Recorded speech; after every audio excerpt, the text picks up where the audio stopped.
So 4 reason of slow internet. So number 1 is FEP. FEP भनेको चाहिँ हजुरको fair usage policy हो। हजुरले कनेक्ट गर्नुभएको होम प्लानमा सर्टेन जिबी डेटा तोकेको हुन्छ जसलाई हामी FEP भन्छौँ र यो चाहिँ तपाईँको मन्थ एन्ड हुनुभन्दा अगाडि नै सिद्धिन गएको केसमा चाहिँ हजुरको अनलाइन ट्याक्स र आइपिटिभीमा धेरै नै बफरिङ इस्युहरू आउने गर्छ र यसको सोल्युसनको लागि चाहिँ हजुरले आफ्नो रिक्वायरमेन्ट अनुसारको प्याकेज अपग्रेड गर्नुभयो भने हजुरले सबै प्रब्लमहरू फेस गर्नु पर्दैन। Number 2 is router placement.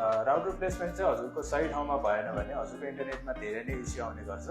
So router चाहिँ हजुरले सकेसम्म ओपन एरियामै राख्नु होला, कुनै पनि अब्जेक्टले छोपेर राख्ने अथवा मिडल प्रडक्ट भएको एरियामा चाहिँ नराख्नु होला, त्यसले चाहिँ गर्दा चाहिँ तपाईँको सिग्नल चाहिँ राम्रोसँग पास हुन पाउँदैन। So number 3 is optical power loss. Optical power loss चाहिँ मोस्ट कमन प्रब्लम हो। यसको मेन रिजन भनेको चाहिँ हजुरहरूको पोलमा भएको अनम्यानेज वायर डिस्ट्रिब्युसन पनि हो। वायरहरू राम्रोसँग म्यानेज नहुँदा चाहिँ हजुरको काटिने, चुडिने, जल्ने प्लस रोड एक्सपेन्सनको कामले गर्दा पनि हजुरको पोल सिफ्टिङहरू गर्नुपर्दा चाहिँ हजुरको इन्टरनेटमा इस्यु आउने गर्दछ।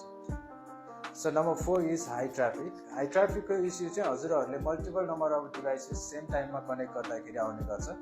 फर इक्जाम्पल स्कुल, कलेजेस र अरू पब्लिक एरियाहरूतिर। रिसेन्टली अहिले वर्ल्ड कपको बिगिनिङमा पनि म्याक्सिमम नम्बर अफ कन्ज्युमरहरूले सेम टाइममा म्याच हेर्दाखेरि हाई ट्राफिकको इस्यु आएको थियो।